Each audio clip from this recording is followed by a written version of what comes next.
मैं इस तिजोरी को खोल सकता हूँ, बस एक मौका दे दीजिए। अगर तुमने इस तिजोरी को खोल दिया तो मैं तुम्हें पूरे 100 करोड़ दूंगा। डील है बॉय। देखते हैं तुम्हारी हिम्मत। दोस्तों, क्या होगा जब एक विदेशी एक्सपर्ट सबके सामने एक भारतीय लड़के का मजाक उड़ाते हुए बोले, दूंगा, अगर तू इसे खोल दे तो मैं तुझे 100 करोड़ दूंगा। है हिम्मत? तो अब ये लड़का क्या करेगा? क्या उसे 100 करोड़ मिलेंगे? आइए देखते हैं इस कहानी में।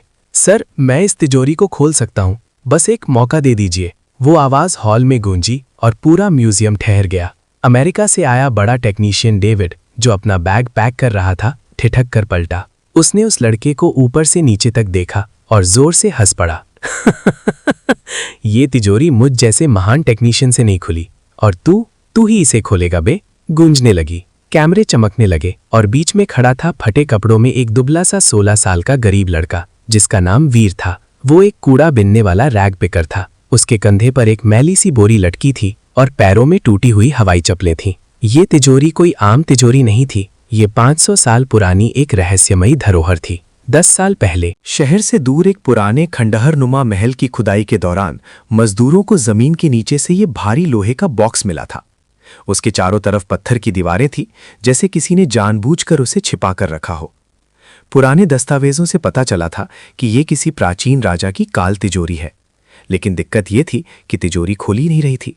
इसमें ना कोई चाबी का छेद था, ना कोई कोड, ना ही कोई इलेक्ट्रॉनिक पैनल। आधुनिक मशीनें फेल हो चुकी थी। लेजर, ड्रिल, एक्सरे सब बेकार। ड्रिल मशीनें इसकी धातु पर चलकर गर्म हो जाती थी, लेकिन भीतर तक नहीं जा पाती थी। आखिरकार अमेरिका की एक बड़ी सिक्योरिटी कंपनी से स्पेशल टेक्नीशियन डेविड को बुलाया गया। दुनिया भर में उसका नाम था, लेकिन घंटों की मेहनत, वाइब्रो एनालिसिस और सेंसर लगाने के बाद उसने भी हार मान ली थी। उसने माइक पकड़कर अभी घोषणा की ही थी कि ये तिजोरी कभी नहीं खुलेगी। तभी वीर की आवाज आई थी। गार्ड्स वीर को हटाने के लिए आगे बढ़े। ए लड़के, चलो बाहर निकलो यहां से, ये कोई खेल नहीं है। लेकिन वीर की आंखों में डर नहीं था, सिर्फ यकीन था। वो अपनी जगह से हिला नहीं। उसने दोबारा कहा, सर, अगर आपने मुझे एक मौका दिया तो मैं ये ताला खोल सकता हूं। अगर ना खोल पाया तो आप मुझे धक्के मारकर बाहर निकाल दीजिएगा, लेकिन एक बार कोशिश तो करनी दीजिए। अमेरिका से आया वो टेक्नीशियन, जो अभी अभी अपना कॉन्फिडेंस खो चुका था, वीर के इस आत्मविश्वास को देखकर चिढ़ गया। उसे लगा ये लड़का उसका मजाक उड़ा रहा है। उसके चेहरे पर एक व्यंग भरी मुस्कान आई। उसने अपने गले में लटका महंगा आईडी कार्ड उंगलियों में नचाते हुए कहा, लुक एट हिम, इसे देखो। यही दिक्कत है तुम लोगों की। जहां साइंस खत्म होती है वहां तुम नौटंकी शुरू करते हो। लेकिन ठीक है। टेक्नीशियन ने अपनी जेब से चेकबुक निकाली और पेन लहराते हुए वीर के कंधे पर एक जोरदार थाप दी। चल ठीक है हीरो, एक काम करते हैं। अगर तूने इसे खोल दिया तो मैं तुझे 1 करोड़ नहीं पूरे 100 करोड़ दूंगा, और ये कैश नहीं चेक होगा। मंजूर? उसने हंसते हुए पीछे मुड़कर भीड़ की तरफ देखा, जैसे कोई सर्कस का एक्ट शुरू कर रहा हो। लेडीज एंड जेंटलमैन, अब ये कचरा उठाने वाला लड़का हमें साइंस सिखाएगा। भीड़ में हंसी दौड़ गई। कुछ पत्रकारों ने कैमरे वीर की तरफ घुमा दिए, नया तमाशा वाली भावना के साथ। किसी ने फुसफुसाकर कहा, अगर खोल भी दिया तो बाद में बोल देगा मजाक था। किसी ने कहा, देखो बच्चा क्या नौटंकी करेगा।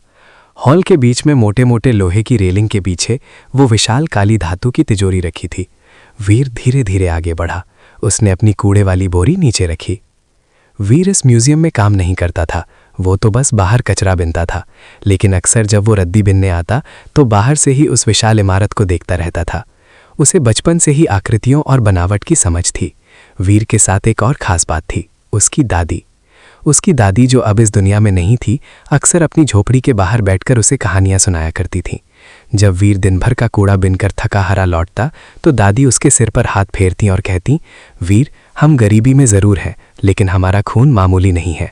हम उन कारीगरों के वंशज जो राजाओं के खजाने की रक्षा करते थे। बचपन में वीर को ये बातें कोरी बकवास लगती थी। उसे लगता था दादी बुढ़ापे में सठिया गई है और अपनी गरीबी छिपाने के लिए झूठी शान बघार रही है। लेकिन दादी जो बताती थी उसमें डिटेल बहुत होती थी। वो कहती थी, बेटा, हमारे पूर्वज ऐसे ताने बनाते थे जो चाबी से नहीं, आहट और स्मृति से खुलते थे। वो लोहे की धड़कन सुनते थे। जब दादी गुजरी तो वो बातें भी धुंधली हो गईं, लेकिन वीर की किस्मत तब पलटी थी थी जब कुछ महीने पहले वो शहर के बड़े डंपिंग ग्राउंड यानी कचरे के पहाड़ पर रद्दी बीन रहा था। उस दिन बहुत तेज बारिश हो रही थी। कीचड़ और गंदगी के बीच वीर प्लास्टिक की बोतलें ढूंढ रहा था। तभी उसका पैर एक टूटे हुए लकड़ी के बक्से से टकराया जिसे बुलडोजर ने अभी अभी पलटा था। बक्सा टूट गया था और उसके अंदर से कीचड़ में सनी एक पुरानी चमड़े की जिल्द वाली किताब बाहर निकल आई थी। बाकी कूड़ा बिनने वालों ने उसे रद्दी समझकर छोड़ दिया था, लेकिन वीर ने उसे उठाया। घर आकर जब उसने उसे सुखाया और पन्ने पलटे तो उसकी आंखें फटी रह गईं। उसमें दादी की कही बातों के सबूत थे, अजीब अजीब निशान, ताले के डिजाइन, गियर और तिजोरियों के नक्शे। उसमें लिखा था गुप्त ताले का विधान, बिना ध्वनि के खुलने वाली तिजोरी। कई रातों तक स्ट्रीट लाइट की मध्यम रोशनी में वीर उसके तक को पढ़ता रहा।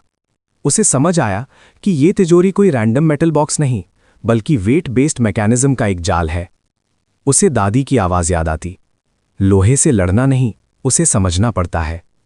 आज जब उसने टेक्नीशियन को हार मानते देखा तो उसे लगा जैसे उसकी दादी की कहानियों और उसके मूर्खों की विद्या का अपमान हो रहा हो। इसीलिए वो बोल पड़ा। वीर अब तिजोरी के बिल्कुल पास खड़ा था। उसने अपने दोनों हाथ उस ठंडी धातु पर रखे। उसने आंखें बंद कर लीं। कोई मशीन नहीं, कोई हथौड़ा नहीं। सबको लगा अब ये मंत्र पढ़ेगा। उसने तिजोरी के एक साइड पर किनारों के पास उस जगह हाथ रखा जहां हल्का सा उभरा हुआ हिस्सा था जो आम आदमी की नजर से छूट सकता था। उसने उंगलियों से वहां हल्की थाप दी, ठक ठक, जैसे वो तिजोरी से बात कर रहा हो। उसे धातु के अंदर से हल्की सी गूंज सुनाई दी। दोस्तों, कहानी में आगे क्या हुआ ये जानने से पहले अगर आप ऐसी ही दिल को छू लेने वाली कहानियां सुनना पसंद करते हैं तो अभी हमारे चैनल को सब्सक्राइब कर लें और घंटी दबा दें ताकि कोई भी नई कहानी आपसे मिस ना हो। और कमेंट करके ज़रूर बताएं कि आप ये वीडियो दुनिया के किस शहर या गांव से देख रहे हैं। वापस कहानी पर आते हैं। वीर ने दोनों हाथों से दो अलग अलग जगहों पर एक साथ दबाव डाला, फिर छोड़ा, फिर तीसरी जगह हाथ रखा। उसका पूरा ध्यान उस कचरे में मिली किताब और दादी की बातों पर था। पहले ऊपर वाली प्लेट, फिर नीचे का वेज, फिर दाहिने की स्लाइड। मीडिया वालों को ये बोरिंग लग रहा था। कुछ ने कैमरे नीचे कर लिए। कुछ नहीं होगा, टाइम पास है, कोई बड़बड़ाया। अमेरिकन टेक्नीशियन भी घड़ी देख रहा था और हंस रहा था।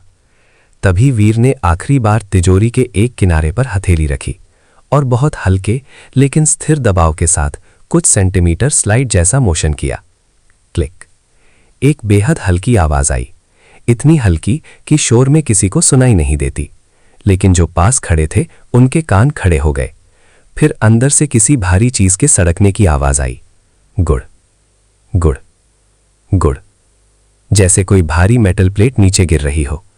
अगले ही पल तिजोरी का 500 साल पुराना भारी द्वार थोड़ा सा अपने आप आगे की तरफ झुक गया। सन्नाटा, एकदम मौत जैसा सन्नाटा। फिर किसी ने धीरे से धक्का दिया और तिजोरी का दरवाजा पूरा खुल गया। पूरा म्यूजियम सन्न रह गया। कुछ सेकंड तक तो किसी को समझ में ही नहीं आया कि हुआ क्या है। फिर अचानक कैमरों की फ्लैश एकदम तेज हो गई। भीड़ में एक लहर की।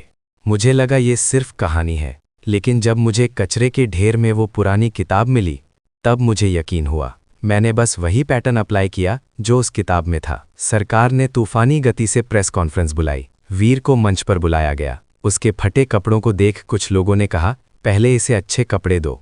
लेकिन वीर उसी हाल में खड़ा रहा, चेहरे पर हल्का सा डर और गर्व एक साथ। तभी हॉल के कोने में खड़ा वो अमेरिकन टेक्नीशियन धीरे धीरे आगे बढ़ा। उसके हाथ में चेकबुक थी। उसने माइक की जरूरत महसूस नहीं की। उसने सबके सामने चेक पर 100 करोड़ का अमाउंट लिखा। उसके हाथ कांप नहीं रहे थे, लेकिन नजरें झुकी थीं। उसने वो चेक वीर की तरफ बढ़ाया और धीमी आवाज में कहा, मैंने चैलेंज दिया था, मुझे अपना शब्द निभाना है। कभी कभी किसी कल्चर की नॉलेज किसी भी मॉडर्न टेक्नोलॉजी से बड़ी होती है। I am sorry. वीर ने चेक को देखा, फिर आसमान की तरफ, जैसे अपनी दादी को याद कर रहा हो। वीर ने माइक के पास जाकर कहा, ये पैसा मेरी गरीबी मिटा सकता है, लेकिन आज जो इज्जत मुझे मिली है वो इस पैसे से बड़ी है। सर, आप ये चेक किसी ऐसे स्कूल को दे दीजिए जहां बच्चों के पास पढ़ने के लिए किताबें नहीं हैं, क्योंकि अगर मुझे रद्दी में वो किताब नहीं मिलती तो आज ये तिजोरी कभी नहीं खुलती। दोस्तों, अगर आप वीर की जगह होते तो क्या करते? अपना जवाब कमेंट बॉक्स में लिखकर ज़रूर बताइए। मैं हर कमेंट पढ़ूंगा।